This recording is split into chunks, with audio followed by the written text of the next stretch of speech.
naši železničáři stále zlepšují svoji práci.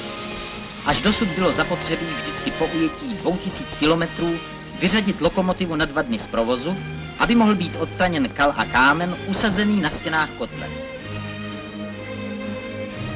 Komplexní brigáda strojvůdce Matějčíka v Leopoldově na Slovensku začala pracovat metodou sovětského Stachanovce, hrdiny socialistické práce Nikolaje Lunina.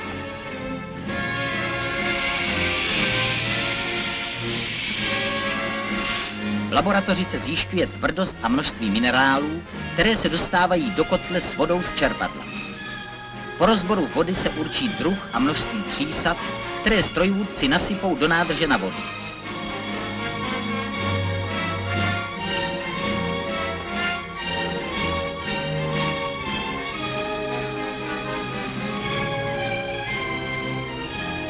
Palo Matějčík použitím sovětských zkušeností prodloužil dobu mezi vymýváním stroje z 12 na 102 dny. V příkladu Matějčíkovy brigády už následují další železničáři ze slovenských výtopen.